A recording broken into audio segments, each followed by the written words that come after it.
Okay, so I see we're live. Right now, yeah, that's correct. So while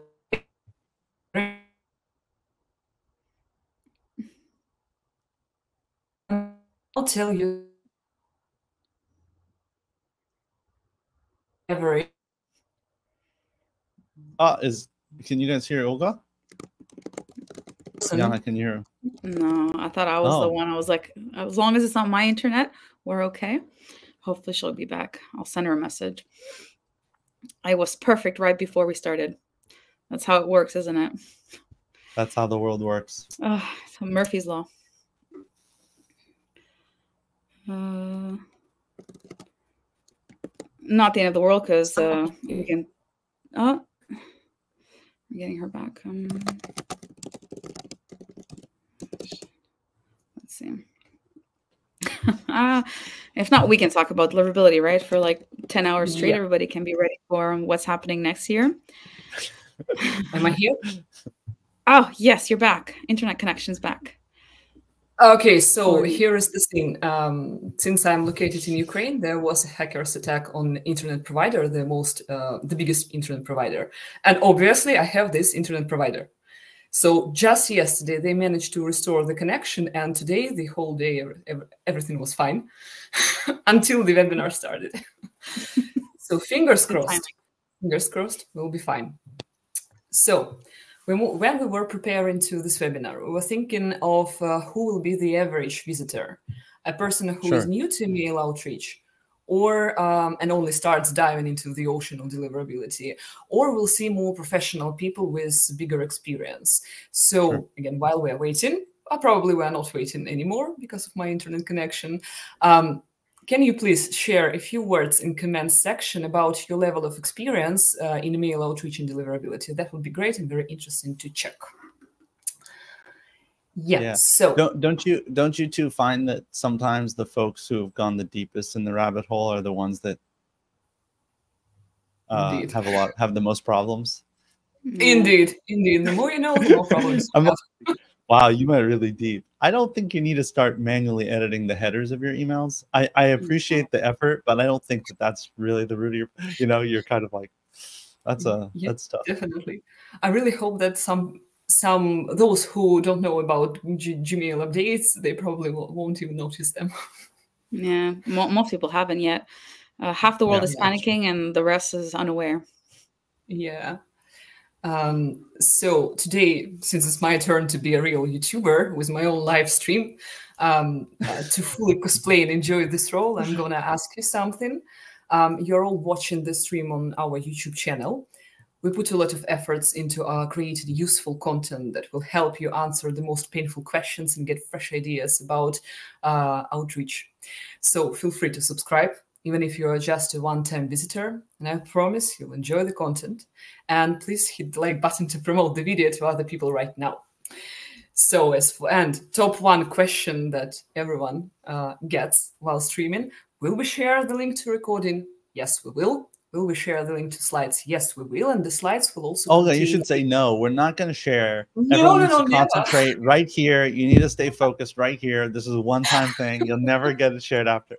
Because I always feel like you say, oh, we'll share it later. And we're like, okay, maybe I'll participate. Maybe I won't. We want to like intensify the experience. You know how to sell, not me.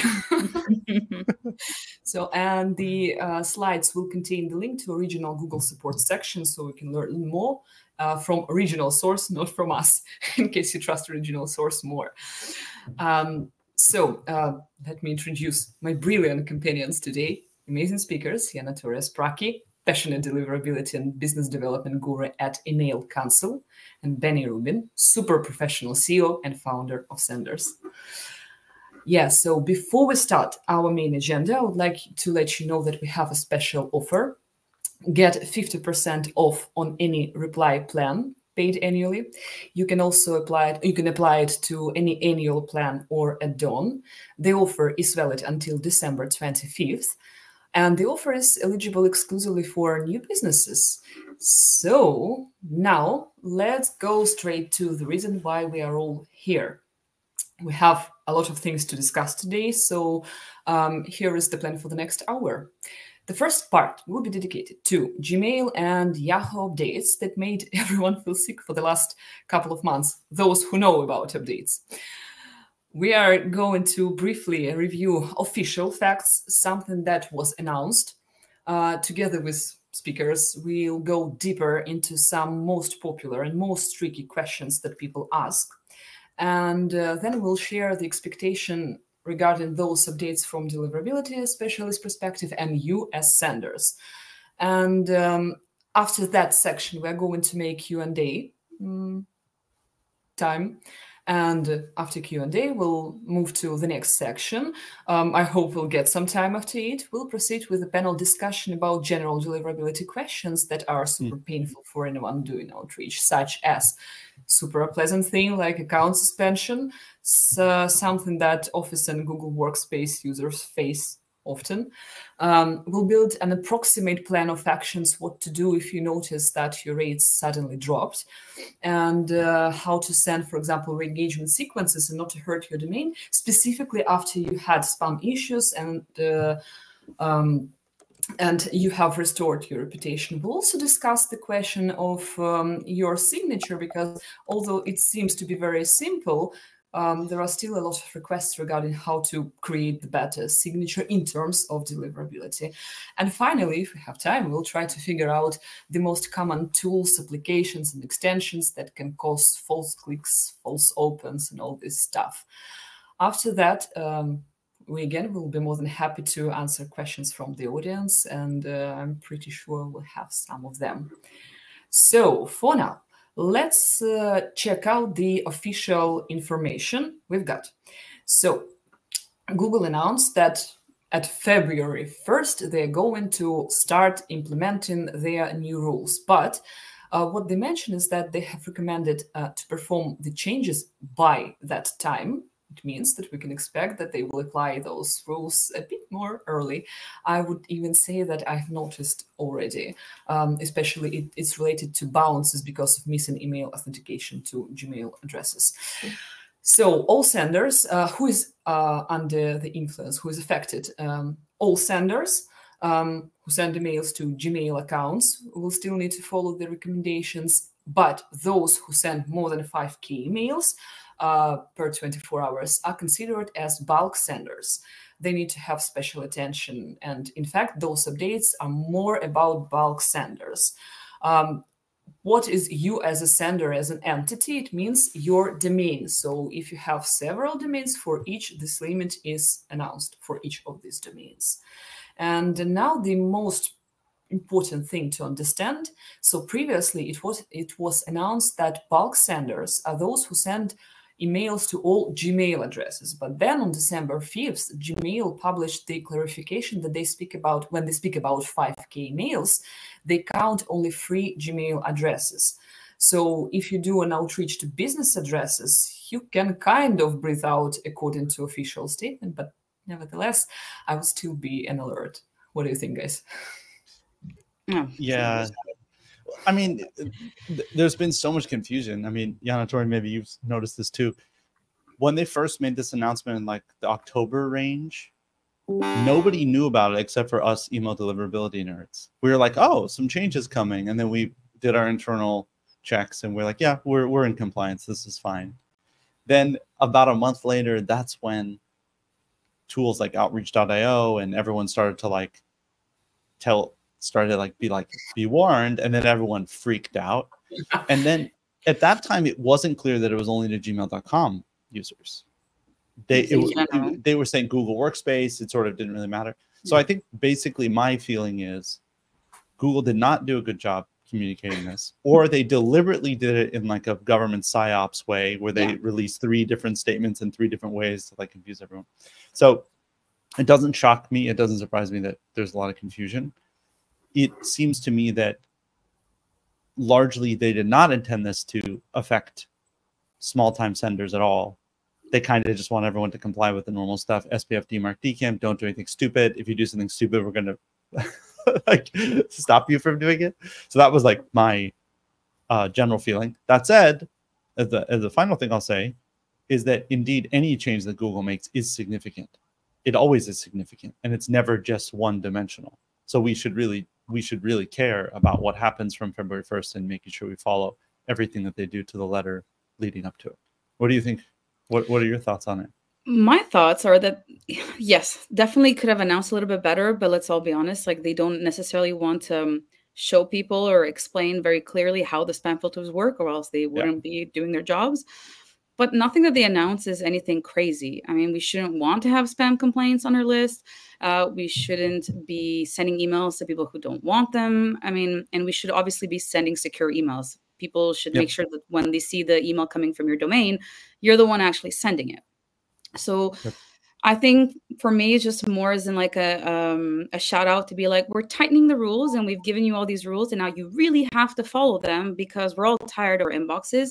And we all are tired of our inboxes. I don't know why I keep creating new email addresses every couple of years. Every new domain idea I get, I just create a new inbox. And it's flooded with emails that I actually signed up to and flooded with emails that I've never signed up to. I'm in IT. You have no idea how many times people are trying to sell me websites. And it's like, come on, guys, you're taking 2 seconds to see what I do. Definitely not interested in that. And I buy like 7, 8 websites a week. So I don't need that many websites, you know, like I know they're not great, but that's because I'm lazy and I don't really care. Not because I don't know how to build one. And the thing as well that I've seen online is that people are seeing these 3 rules and they're like I had somebody ask me yesterday, so if I take my 100,000 list and I cut it into pieces of like 4,000 and send it in 24 hours, then Google's just going to ignore it. No, it's not because there's 5,000 is considered a bulk sender that if you send 20 emails, the spam filters are going to ignore all the problems you're bringing with you. Right.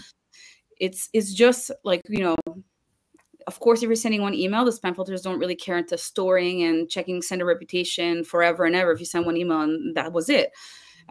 These are not like the only 3 fundamental rules. If you go online and check on the Google websites or any of the inboxes, the first thing they do say is, consent, authentication, engagement, and unsubscribe link. Be legal and don't be annoying. It's not. I don't think it's like news to anyone. I mean, we wake up in the morning and we're very annoyed at the emails in our inboxes. I'm not really sure why we go to work and then decide, let's email everybody everything that I've ever thought of. There's a good middle ground there. And Google, and we keep saying Google, but all the inboxes are just trying to make the inboxes safer and filled with emails that they have to store in a million centers, by the way. They don't store your emails in one place. They have to store in like 3 places minimum. And make sure they don't have to store this forever and ever and ever for no reason. I think that one of the this might be one of the first times that Google ever said, if you break our rules, we will punish you. And they actually are very clear now about the terms of punishment. We all know that Google has been punishing senders probably since 2010 or something. I don't know when. But without them even knowing, right? Like you get punished and most of them don't know.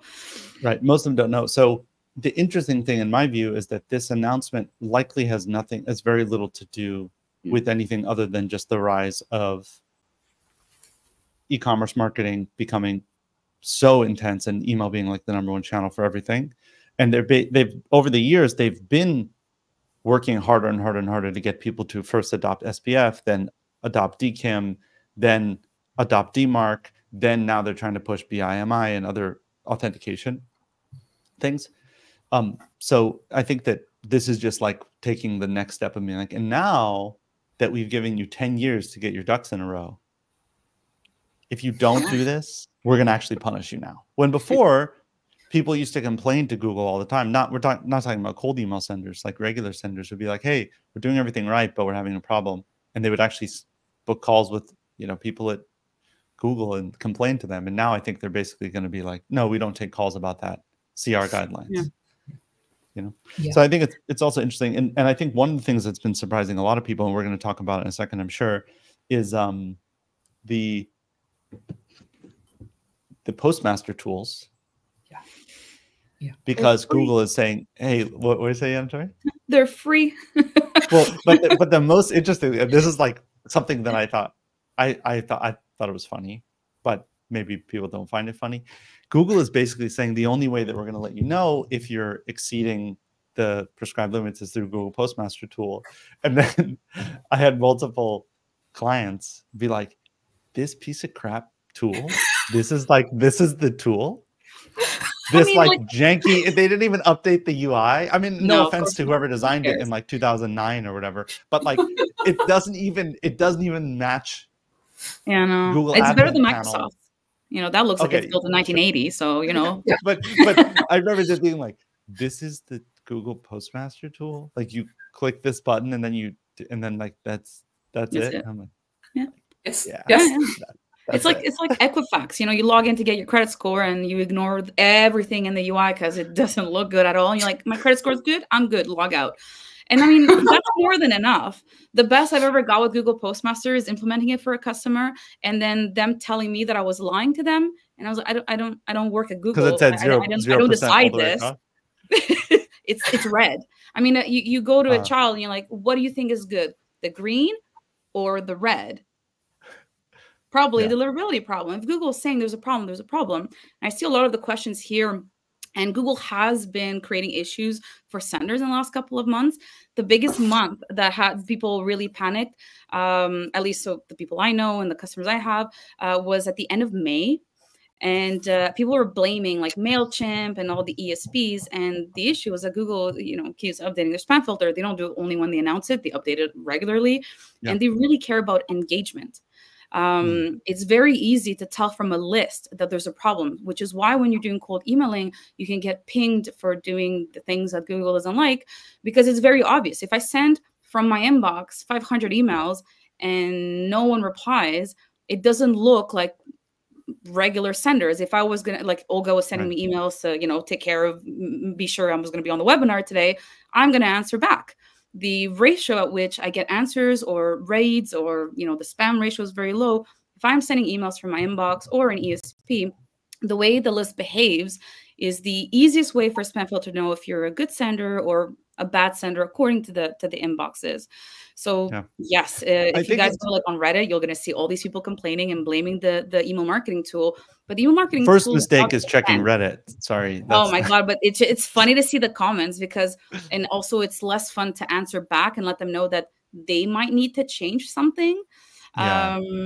Well, I think, it's MailChimp's I think it's a little bit tricky for, I think that a lot of these things are really baffling for folks. I mean, if you look at all these requirements, this basically could be in Greek or Ukrainian or something. For most people, they'd be like, I don't even know what SPF and DKIM are. What is an IP address?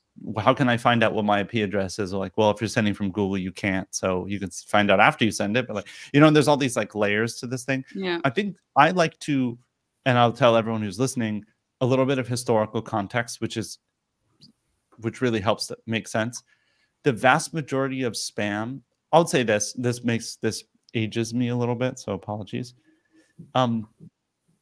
The vast majority of people who are under the age of like 27 or 28 have never seen pharma spam. They don't even know that there was like 20 to 50 billion emails a day that were pharma spam, meaning someone's trying to sell you illicit medicines and drugs through email. That was the primary form of spam, and the dominated by Russians, and they sent 10 to 20 billion of these emails, if not 50 billion a day. It was insane. So almost all the systems that are in place now are the remnants of completely trying to destroy the bot armies that were sending these emails. Those emails are not designed to be replied to. You cannot reply to them. They send them out and they basically sit in the spam filter, and they have links or no links saying, CanadianPharmacyPlus.com. And so the zero engagement is indicative of that form of spam. So you might say, look, I'm getting opens. Look, something's happening here. Look, see? But if people aren't replying or clicking or doing something that actually constitutes a real engagement, the email systems start to think, okay, something weird is going on. Yeah. And it's simple. It's not even like difficult spam filter, algorithms. It's just you're boring. People don't want it. They don't care. They don't know who you are, you know? Like, I mean, I think that what we're doing, deliverability, is very important. And if I were to send out a very well-tailored email to everybody who's here on the webinar, you'd probably just ignore me. It's not because I don't have anything valuable. You guys are here on the webinar to learn something. So therefore, I'm pretty sure I would be able to, you know, give you anything that's of value, but you just don't know who I am. And I mean, have you seen my name as well? You just kind of like spam, take it out of the way and go on to the next thing. Or just you should choose a name like mine then.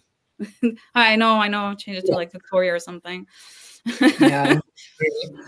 So on the screen share now, you can see the like official requirements that I took from the official website.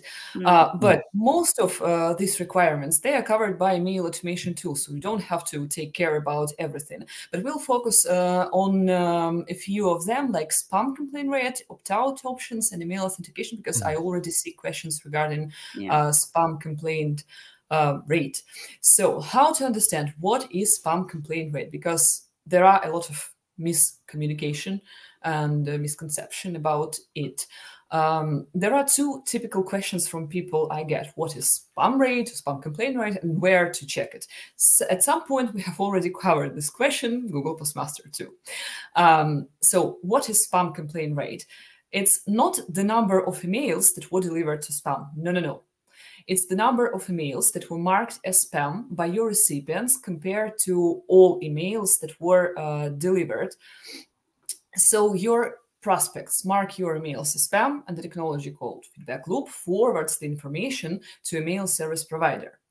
Most of email providers support this technology, but some of them, Gmail in particular, they do not offer a traditional feedback loop, and it's impossible to know who specifically marked your messages as spam at Gmail.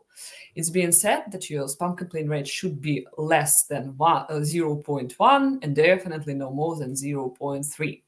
A few things I'd like to note here is that first, it's not new requirement, as we discussed. This is a general recommendation across industry for all times. So it doesn't mean that you were allowed to have high level of spam complaints and now not. No, it doesn't work like this. And the second, frankly speaking, I don't think you will be punished only for this. So if you are a good sender in general in all other aspects and suddenly you hit this threshold, I really doubt you will be immediately go to spam. Benny, Yana, agreed? Yeah. There's more to reputation than just the spam complaint. This is just an indicator. Google and Microsoft and Yahoo, they're spending billions of dollars on their spam filters. So having something like adding an emoji at the end of the subject line is not the reason emails go to spam, right? It's the culmination of everything you've done in the past. One thing, though, that is important to understand, because I know when we're doing cold emailing, people are going to be purchasing new domains. Because they're spending billions of dollars, they know it's you. Continuing to buy new domains, linking to the same website is not very difficult for a spam filter to figure out. So it's very important. It's even more. I think it's even more. I totally agree. My team, I don't know, like what everyone's position is in this. I know Olga advises folks at Reply.io how to do their sending best. Yana Tori, you work with all different kinds of clients, I'm sure, on this kind of thing. My team has the hardest line approach of almost anyone. We don't even allow domains that are younger than 90 days to send from the IP pools that we operate. We don't like we're the most conservative because most of our clients stick with us a long time and they're paying us quite a lot of money to make sure that their emails get sent and delivered. That's our position in the market. We don't really do like one-off things where we help folks out. I would say that the extent that what you said is true, Yana Tori, is not understood by folks. Oh, no. Google knows everything. Yeah. Google knows that you use the same computer to set up your multiple Google Workspace accounts if that's the game you're trying to play. Google knows if you took 5 email addresses that were set up on different planets and all connected via API key to the same Reply.io account. Or same like Google Suite account. Like it's just so easy. I mean, it doesn't take a rocket scientist. They know these things. Now that said, Google does not have rules that say you can't have 20 domains. Google, if you want 1,000 domains, we don't care. Do what you do. Like, who knows? Like, they're not there to inbox. Well, whatever. They're not there to judge how many domains you have or why, but you're not fooling anybody. Yeah. So we see a lot of folks they get excited about things like this, and they see, oh, this is a new obstacle course to like swerve around, like you said, like, oh, well, what if I take my list of 600,000 people and I and you're like, I don't think that might actually work in some way, but Google will punish you based on your intention, not on like the technicalities of it, because largely this is driven by a giant Bayesian algorithm that's weighing all the different elements at play, including your actual reputation as a person, your online person. Yeah, agreed. Speaking about that Postmaster tool, we have already covered. For those who haven't seen the UI and how it looks like, never did this, here you go. Here is the UI. And generally, how can you monitor your spam complaint rate? First, if you use tools like ActiveCampaign or similar tools for marketing purposes, they will most likely contain this option.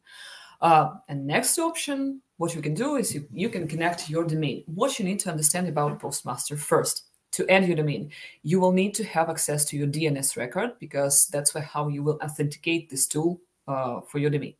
Next, you will need to have enough traffic from your domain to get those results. It will not show you if you send a couple of emails a day. Third, this statistics is not retrospective. You will not be able to see the previous data before you have connected to your domain. You will see only general rate for your domain without identification of traffic source, so don't expect to get any details. And also Postmaster basically shows data for emails that were authenticated with DKIM record and emails that were sent particular to Gmail accounts. Just to remind you why your emails can get marked as spam, I mean, by real people, why people click spam button. If you send too many emails, if you are a very annoying sender, people are not obviously expecting your emails. Misleading subject line and content. This is very, very important. Miss an opt-out option, and like templates look spammy. I know we have been discussing that a particular phrase or word will not trigger spam, but if you receive an email with a lot of caps, subject line, with bold font, with a lot of links and images, most likely you will hit spam button. Just treat your emails like you treat other cold emails you receive. That's how you need to compose your emails. And speaking about opt-out, again and again, providers, they pay attention to opt-out option. And the question is, will opt-out in your email body be enough, or you need to have link and subscribe header everywhere in your emails? So here is what Google says officially. One click and subscribe is required only for commercial and promotional messages. Transactional messages are excluded from this requirement, and list and subscribe header should be implemented according to standards. You can see on the screenshot how it looks like, and also some details about implementing into headers. Again, if you are like a sender and you use any other tools, most likely these tools will provide you the information about it. And the last question, Yana Tori, I know you like it. The last question about having SPF, DKIM, and DMARC record. A lot of words were said about this. We will not be staying and discussing in details. The answer is yes, you always need to have SPF, DKIM, and DMARC record. And for those who may ask a question if you need to implement strict DMARC policy, no, not policy P equal none is still acceptable, but you need to understand that it's not protecting your domain. It's basically doing nothing except following the recommendations. I think here we can stop at Q&A section. What kind of questions we got going on here? There's so many questions. They're really good ones. Yeah. And you can tell that there's a lot of it's not misinformation. It's just spam filters are updated, and information that used to kind of work doesn't work anymore. What's one you see that is off? Oh my God. I saw several questions where people can't believe that this limit of 5K is calculated when you send to free Gmail addresses. I understand you. I was also the one who didn't believe at first, like, what, yeah. Why? But yes, if your target audience uses Google Workspace, meaning business addresses, it means that those addresses are kind of not calculated. But if you send to @gmail.com, that is calculated. I think, but it is calculated in your sender reputation. It might not be calculated based on this announcement, but if you send emails to, you know, my email address and I report them all as spam, that doesn't look good on you. This announcement is just to announce people that we've told everybody these things for multiple years. Stop spamming. Stop. And let's all agree, the definition of spam is not only unsolicited emails, it's also unwanted emails, which includes unengaged emails, like Amazon trying to sell me a spatula after I bought a spatula. Unwanted. So spam is more than just scams and spoofing. I don't know, but maybe you have a second house. Maybe you have a second. Maybe you have a second kitchen. Like, I don't know. What about a mattress? One was enough. You know, must be a really good mattress when I get a second one. You know. I see, like, one of the questions here is like, if all, like, because that's what it always sounds like. And for Benny, I assume it's the same thing when we meet a customer, especially if they're having issues. We tell them all the things they're not supposed to do. And then they're like, well, how am I supposed to run my business now? I've been doing this for 17 years and I've been emailing this way. Now what? This doesn't mean that the tools you're using are not going to work anymore. Cold emailing is on the decline in terms of how easy it is to do. It just means that not everybody is your customer. I am going to assume, Ben, you're on my side. Cold emailing is a big no-no in the email world. But let's be honest, it is legal in multiple countries. People are doing it. It's just that, for example, if you're a veterinarian, you do not have 30 million prospective customers. Period. People they're not coming from New York all the way to Illinois to come to your vet clinic. People are going to have to be a little bit more strict on how they purchase lists, which is great because you're not going to have to pay $10,000 every time you buy a list on Apollo. Focus on people who really, really are going to get the emails and are going to want to get the emails. And I would say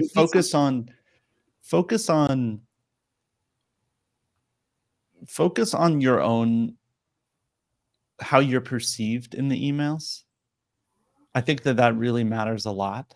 So even if you were some sort of provider and you were emailing people in your target market, that's great.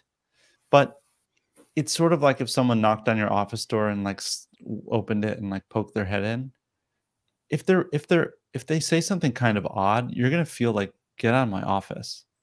You know what I mean? So I think it is a sort of personal space, and you have to have a certain amount of respect and a certain amount of clarification about like why you're there and what's going on. And I think that tone really matters. And any sort of semblance of rudeness pisses people off. And the reason why you don't do $signs is because no one sends a respectful email that has 4 $signs in a row. Like, that's just not a thing that happens. You know, I'm going to save you money. Like, that's not the way that like humans interact with other humans in a sort of welcome and wanted way typically. And if you don't have a good sense of these things, I'm sure ChatGPT can help you rewrite your email to be more polite and more humble, like very easily. Whether that creates other deliverability problems we can talk about. But I don't know if are you seeing any of that, Anatori? I like the last question as well. So this information is not different based on what inbox you're using. It's based on a sender domain. So you as a sender, how do you look like when it's received by the subscribers, your subscribers, or your contact list inside Google's and Yahoo's inboxes. And Google and Yahoo announced that they're being stricter, but everyone's strict. There's a reason Benny and I have a job. The spam filters are just a little bit annoying, and they're done in a way. Oh, one thing before I forget. Earlier we were talking about Postmaster. If you're a really bad sender, according to Google, Google reserves the right to not show you any information. They don't want to send you. They don't want you to be able to make some marketing update changes on your end and then see, oh, does this help? And then do another update. Does this help? Because then you can reverse engineer certain things. I mean, it evolves all the time, but still, people who have huge lists, they can easily, there's enough data. So if they don't like you, they can just decide not to give you data. Also, if you're a very small sender, there might not be any information there. So if you're sending 20 emails in a month, there's going to be no information there. Yes, in Postmaster, yes. Postmaster is not obligated to give you the information. So when you see things go from red to black and then black to nothing, and you're still sending emails, it's not because they don't know you're sending emails, it's because they don't want to provide the information back. So that's also something to keep an eye on. And if it goes all the way to bad, I mean, do something different before Google decides to block everything. Nothing that we're talking about today is anything new. And the thing we need to understand is that creating new tricks, just all that does is telling Google what else to monitor and fix.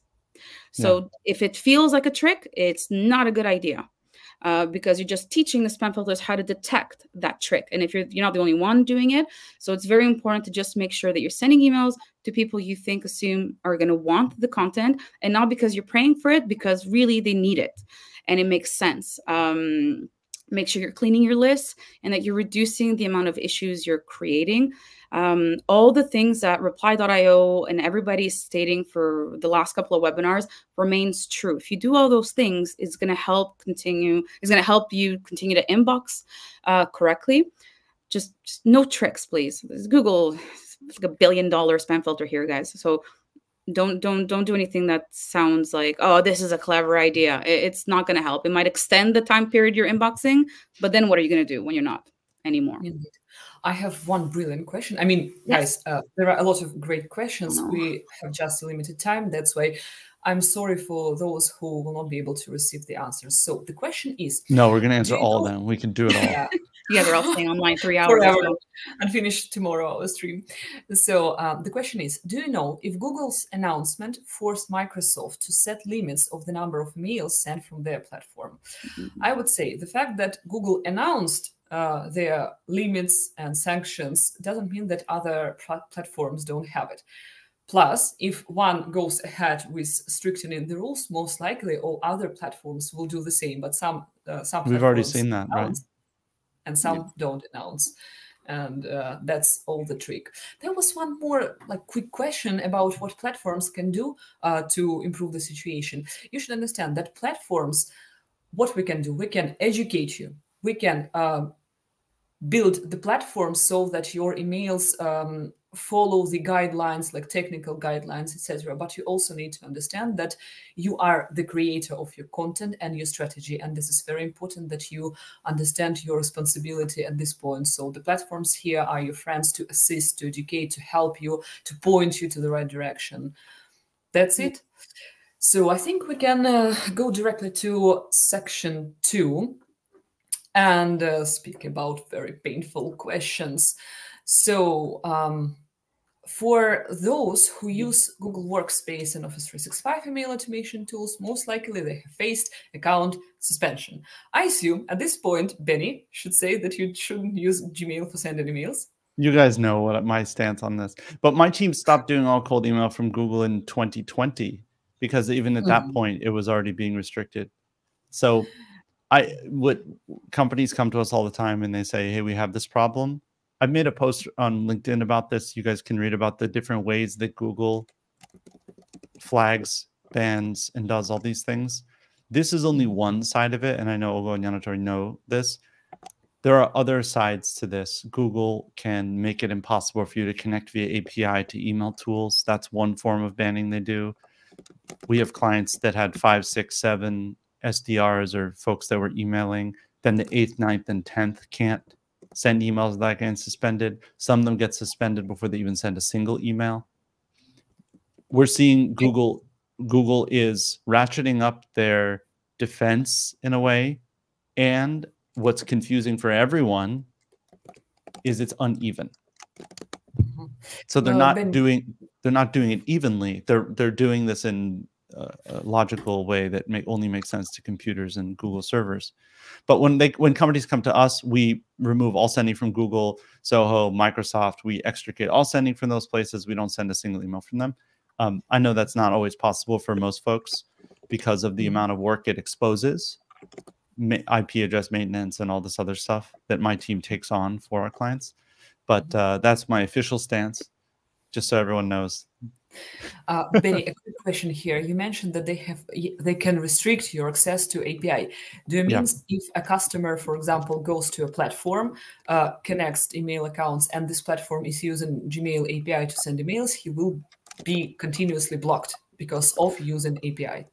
Well, so there's a couple different patterns of this shadow banning that we've seen.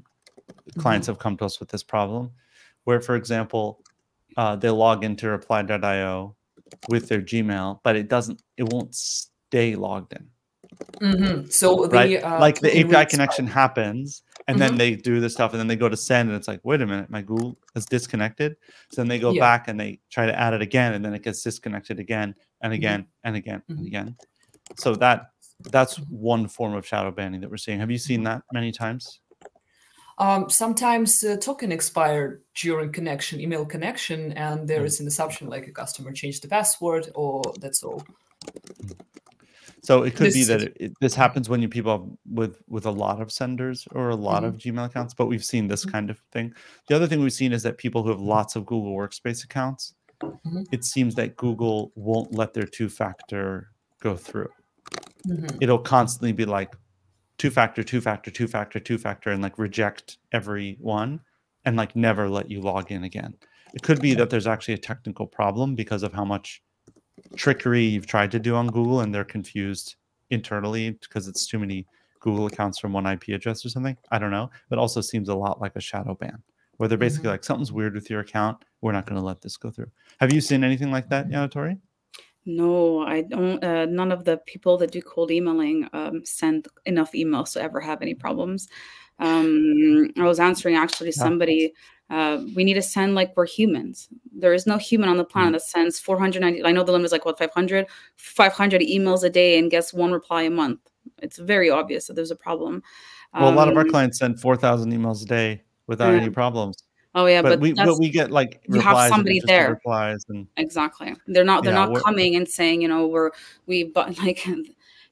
The best example I'm going to give you is I'm Greek. I'm from Canada, but I'm Greek, and I had a Greek customer that was doing cryptocurrency, and they wanted a cold email the whole country, and they were only getting mail. They wanted to email males between the ages like 25 and 35, and their list had 36 million email contacts in it.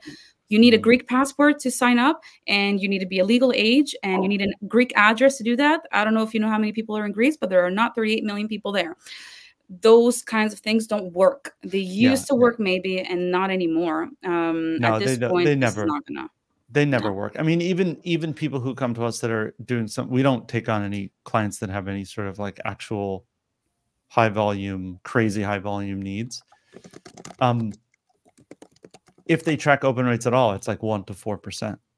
If your open rate, folks listening, if your open rates are sub 20, 25, 30%, something might be wrong. You know, either the tracking is wrong, and Olga is going to speak a little bit about like tracking and things like that. Even though open rates aren't really a reliable metric, if they're trending low, that's not good.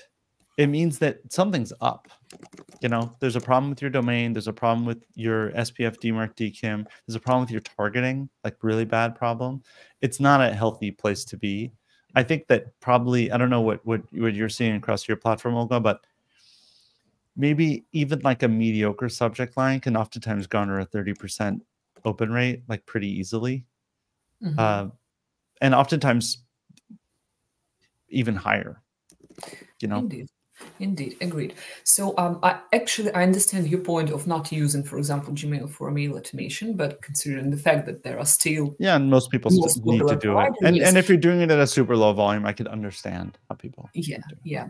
Let's try to sum up kind of possible reasons why you definitely get blocked by Google.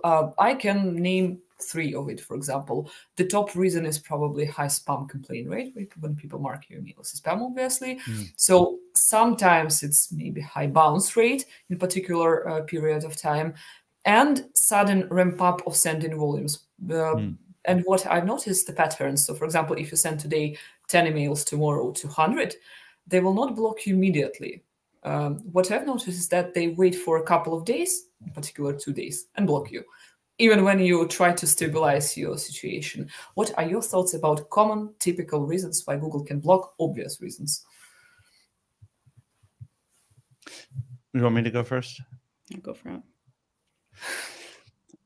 I think it's really difficult for folks to understand the extent of legitimate scam emails. I'm not even talking about spam because that's too vague of a term. Scam, how scams work.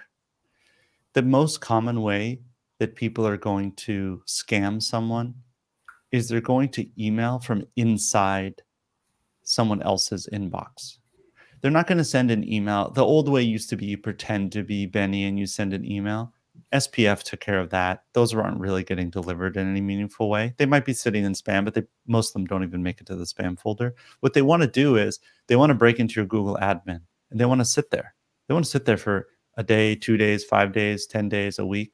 And then one day they're going to want to make some changes and maybe roll out a new sender that has your name. And they want to send an email to your CFO or the CFO of another company that has like a very simple message like, hey, we're switching up our bank accounts from Chase Bank to blah, blah, blah. How about da, da, da? Or they want to send emails to all of your people in your address book because they know they're going to be delivered all in one day, one go, and get the scam that they want proliferated in that one instant. That's the situation. If anyone who uses Google, for example, I even think Zoho and other tools are the same. If you look at the admin panel, there is no way for an admin, even the highest level of admin, to see email traffic, email volume, what's going on in any individual's email inbox. So the only method that Google has to warn an admin is automated. So this is Google giving like a little Yelp and being like, whoa, something weird's happening. Stop the emailing. We're going to stop it and let you time to figure it out. So, Olga, I think that pattern you talked about makes a lot of sense. If you see a spike in email that happens once, maybe Google says, okay, maybe this is okay. Maybe this is the new normal. If it immediately changes again, maybe they go, okay, maybe something's wrong. Right? Like we need to let someone know that something's wrong. Mm-hmm. You know? It's like why the dog barks when people are running by outside. They're not barking at the person on the other side of the glass. They're barking to let you know, the people in the house, that something weird is going on outside. Indeed, indeed. Let's speak a bit about Office Block, because typically everyone speaks about Gmail Block because this is, again, the most popular provider. As for Office Block, you can notice that you have been blocked because all your mails start to bounce with this following text. Jana, Tori, Benny, what are your thoughts? What lies under that block? Because if we have any conceptions about like Google, what about Microsoft? Why do they block? Yeah, what do you know about that, Jana, Tori? Other than my opinion that their spam filter is not as good as Google's, they're constantly trying. We need to remember that the inbox's customers are the people using the inboxes. It's not us sending emails to the inboxes, the customers, right? And if people are complaining, and a lot of Microsoft users are complaining that real emails are going to spam and scam emails are going to the inbox, that would bring people from Microsoft to Google. And if Google had issues, the same thing, right? The other way. When it comes to all these things, one of the things that everybody is unaware of is what current scam is happening right now, and who's attacking Microsoft users. So, for example, a couple of years ago, Microsoft was ignoring people's DMARC. So if somebody was pretending to be PayPal, PayPal would have been a difficult one, but let's say I was pretending to be PayPal very well. Me and Benny can do it very, very well. Microsoft was more likely to accept the email. Oh, let's all be honest, we know what we're doing. So Microsoft was more likely to accept the email than Google, who was saying, hey, PayPal has a DMARC, reject, therefore put it nowhere. So that part does get in the way. And because we're doing cold emailing, we're thinking about text-only emails, short things, and so on, we can end up looking like a spammer or a current scam that is happening. The best example would be during COVID, when everybody was getting scammed with all the real COVID, the fake government, COVID emails. And then everybody was also sending similar emails like, we're so sorry, we hope everything's okay, how can we help? That created a really big problem for all the spam filters because they couldn't tell the difference because everybody was talking the same way. When these things happen, another reason is also fingerprinting. So Microsoft cares about fingerprinting a lot more just because it's a little bit more of a black and white spam filter. So fingerprinting is literally just taking the email that they received, removing the content out of it, like anything that's like particular elements, and keeping just like the structure, let's say, of the HTML. And even if your email is text only, there's still things there that they're looking at. It's never no HTML 100%. Therefore, if your structure looks exactly like the trillions of emails they can compare it to, then, and they don't know anything about you because you just started doing it, or they were a little bit pissed because you had a couple, a higher percentage of spam rate, they're more likely to say, you know what, we're going to let a little bit in to see what those people say and block the rest. And if things go well, more are going to go in the inbox. If things don't go well, less are going to go in the inbox. And one day you will start receiving these. If it's a false negative, Microsoft also can shunt you to poor IP pools too. That's something that they publicly acknowledge too, where they basically say you can send all the emails you want, but they're not going to go anywhere. Yeah. I think that some of the folks listening might be interested to hear a tiny bit about how email actually functions. When you open up a web browser and you go to the internet, what happens is the instructions for the website get sent to your browser, and it actually rebuilds the entire website right in front of your eyes. So if you go to NewYorkTimes.com, it says, New York Times, what does NewYorkTimes.com look like right now? It delivers the code and it builds the whole website for you right in front of you every single time you load it. Email works the same way. They're little tiny web browsers. It's a little web browser that takes a certain kind of information and builds the whole email for you right in front of your eyes. So even what Yanatori said was, even if you send a plain text email, it still has to receive information in order to build the email with the text in the right place, with the right spacing and all these things. So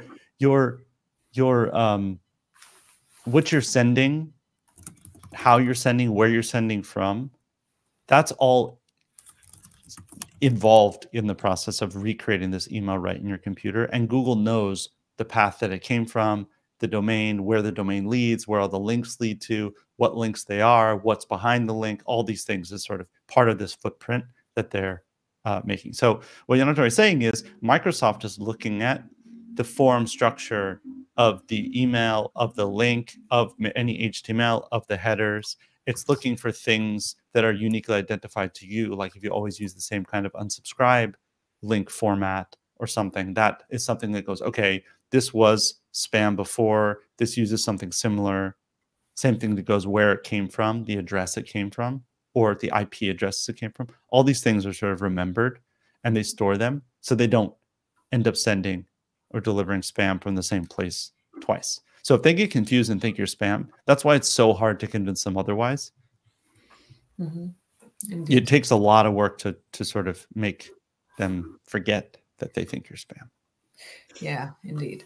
So let's speak about sudden drop of rates. So you have been sending emails and all was good, and then bam, and open and reply rates drop. This particular screenshot is just an example. You should understand that there is a lot of opens and zero reply rates, and this can also be a big question of this. But what I wanted to illustrate here is the drop of rates. So what you need to do, obviously, first you need to identify your problem. For example, can it be an issue with open tracking?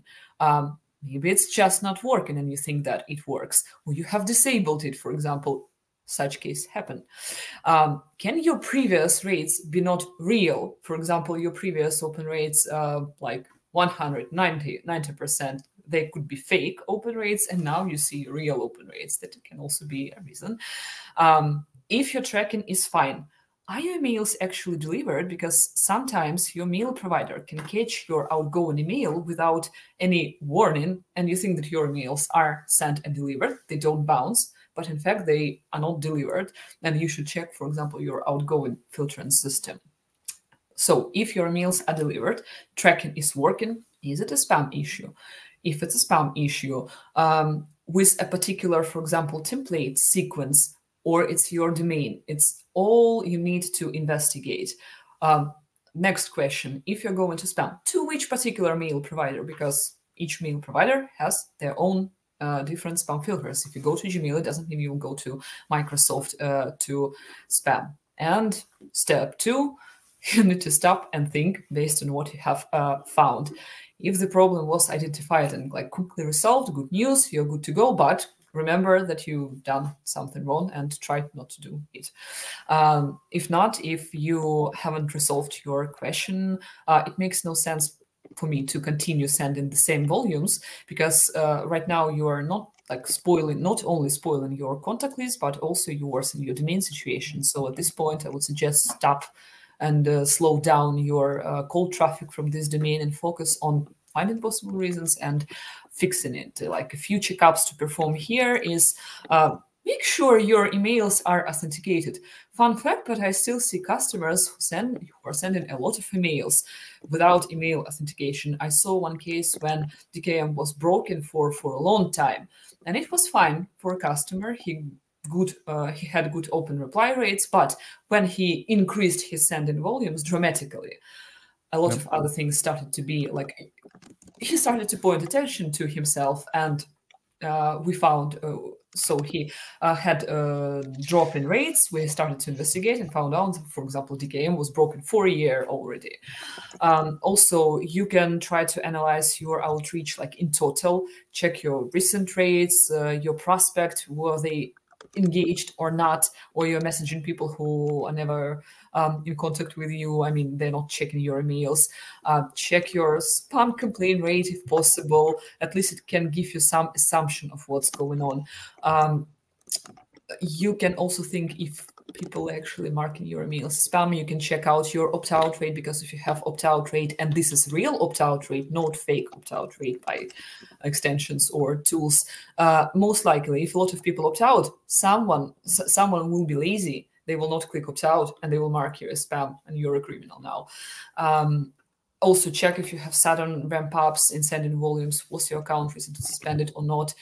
Yana, Tori, Benny, anything to add here? Like basic things to check. I would say that folks tell me all the time, things were great and then things went bad and we didn't change a thing. The chances that nothing actually changed, in my opinion, pretty close to zero. Now, it's possible that there is a magical world where nothing changed. Oftentimes what happens is at the bottom of the barrel, that's where all the sediment lives.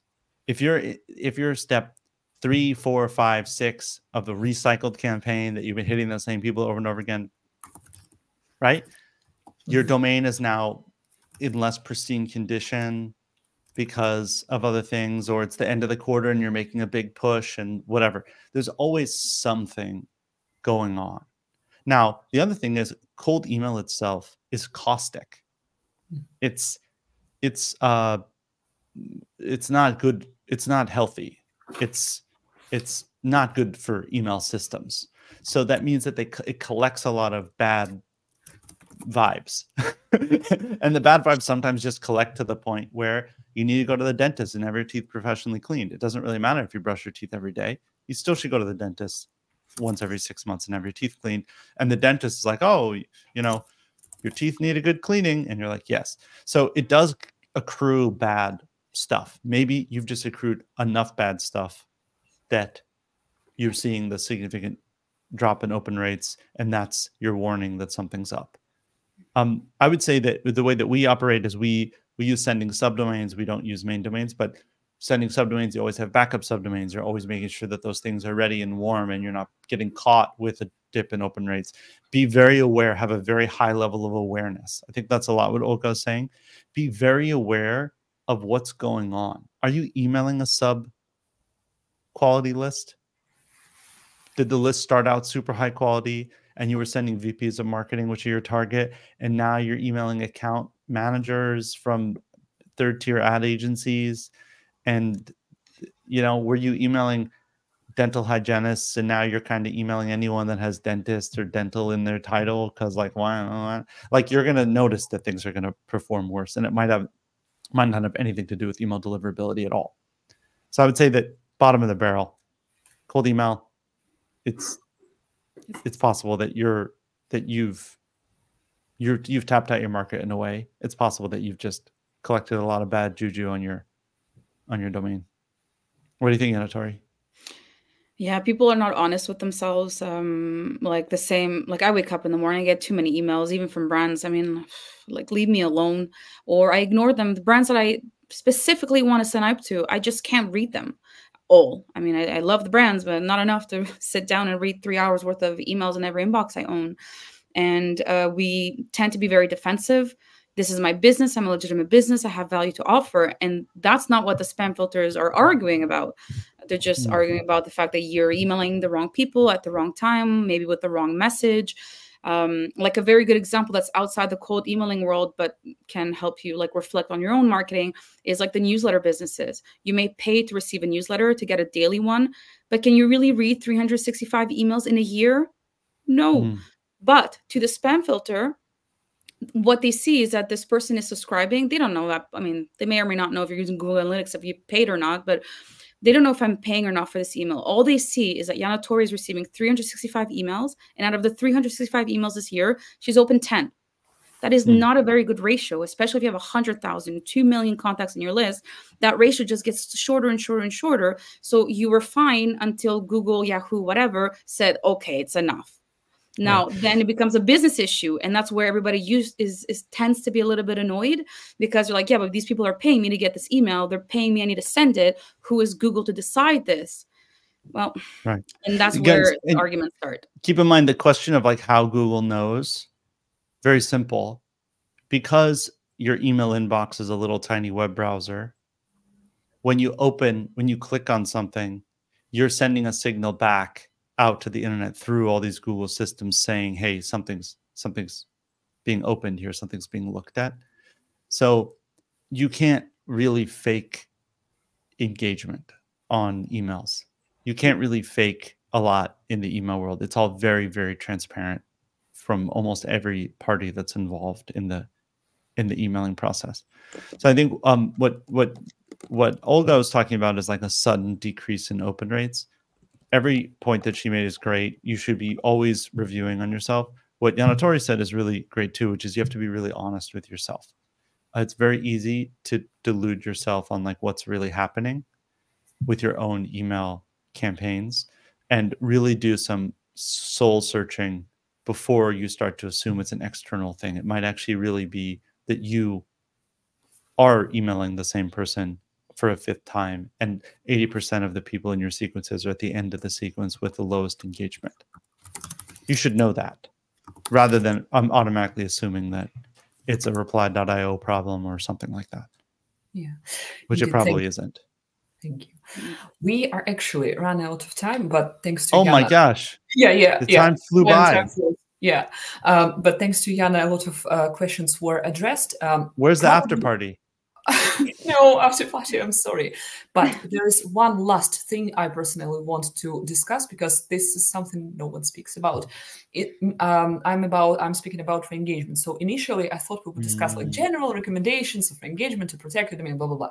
But surprise, surprise, I'd like to suggest to speak about another aspect. So here is the case. Emails start going to spam. It obviously took you some time to notice the issue. A lot of people received your emails to spam folders. You have restored your domain, or you have created new domain. Things happen. You don't want to waste those batches of prospects. What is the proper way to get them back after you have restored the situation? People want to continue messaging them, but a lot of emails already went to spam. What to do in this case? How to, if it makes sense to message those people, and how to do it properly? I think if they're in your target market and you're acting normally and respectfully as a legitimate business sender, you should feel free to email them. You should feel free to email them again. I don't think you should send them the same message you sent before. I think you should write a new message. You don't need to reference past emails you sent them. Nobody remembers the past emails you sent them. Right? Yana Tori's laughing, but it's totally true. People are like, per my last email, and it's like, buddy, like, sorry, that's gone. Is there a time difference? For example, you need to wait for about a month and contact them back. I find that a lot of clients that are having very successful cold email campaigns who recycle leads tend to think about it on a quarterly basis. That isn't to say that you need to wait a full quarter, but if you touch everyone 2 or 3 times within a quarter, and then you kind of revamp and change and then try again in the next quarter, that can be a sort of healthy way to do it. A lot can change in business over a quarter, so they might not be interested before, but they might be interested now. I think that where people get a little bit crazy is they think about cold email like it's consumer email, where Amazon could email you 5 times a day, and that could be very successful for them. With B2B cold, even once a week is just totally excessive. After you've done a 2 or 3 email sequence, even like re-engaging after a month is probably too soon, in my opinion. What do you think, Yana Tori, on the strategy side? I think it depends on the industry, what you're selling. Of course, everybody needs to reflect back on their own kind of business. I can come up with like businesses where, you know, may not be the right moment to email somebody again. Keeping your list clean, especially when we're doing B2B, people may not work there anymore. I know that past companies I work for as a consultant, they keep the email address kind of active. It doesn't have an inbox, but it forwards everything to somebody else, which can also be an issue. So email marketing or cold emailing is not an easy thing. What reply.io does is like the heavy lifting. You know, it can send out the emails, prepare the templates, look at the statistics, but that doesn't mean you just create a message, click send, and like forget about it. People need to delve in their statistics. And if they delve into statistics, what they've done in the past with or without spam issues, it may actually give them the answers of how to re-engage. So for example, you look at how many people you've sent in the last year or the last, I don't know, 3 months, see what you've done, how many people have engaged with it, which ones have engaged, why, try to pull back to reverse engineer what happened and see if you're able to imitate that again, or, you know, were people not engaging because after all, you know, the emails are going to spam, maybe let's try again and see if we can get new data out of it. People need to go in the nitty gritty. It's not like, let's send 50 emails today and then 50 emails tomorrow and 50 the day after, and that's it. Like export who's open, who's clicked, compare that with the data that you've gotten from other places, and make better decisions. You know, Amazon is sending all these emails, but they are based on actions I've performed. Every email is created for that individual person. And reply.io can help you do that. You know, all of your customers, Benny, I assume they get like, you know, stellar, you know, nitty gritty check of statistics, content optimization, and the whole jazz. And that's what senders need to be doing. And that's going to help ensure that the deliverability problems stay at bay as much as possible, because you cannot control the humans. If by mistake you send 500 emails a day and it just so happened 20 people were pissed waking up this morning and they all reported the email as spam, I mean, there's nothing anyone could have done to stop that. But you can reiterate and say, okay, these I could have stopped it.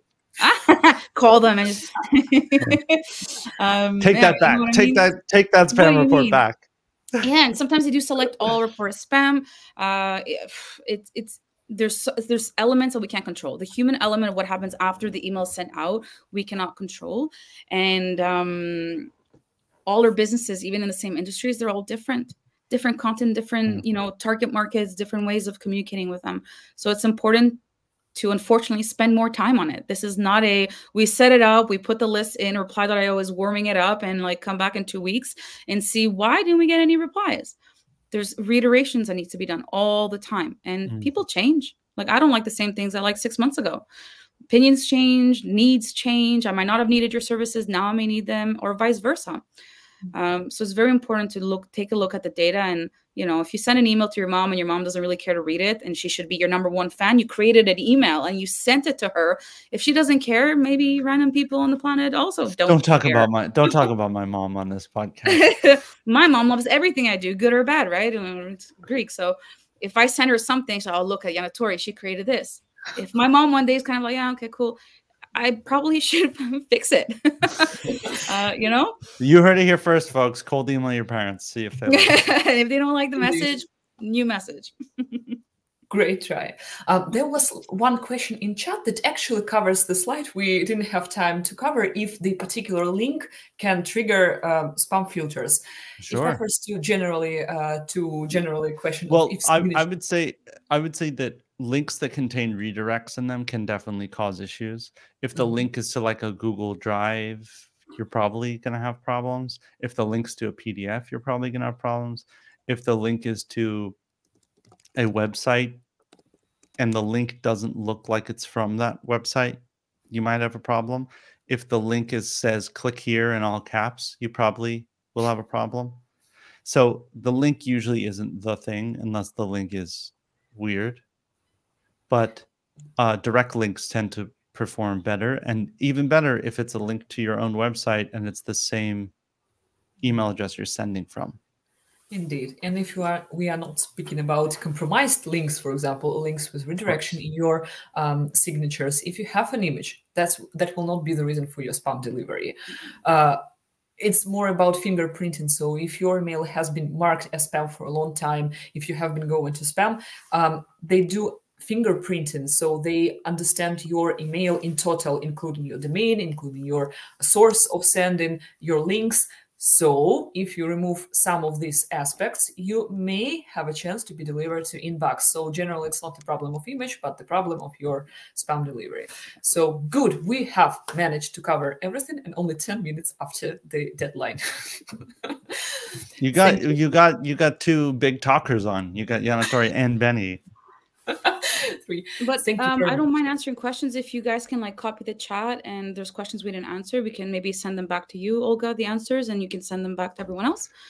Yeah, and if there's specific questions for me, like I said, something that you're interested in, you can ask me on LinkedIn. I made a post about this specific webinar, and you can answer questions there, and I can tag you on those too, Yana Tori.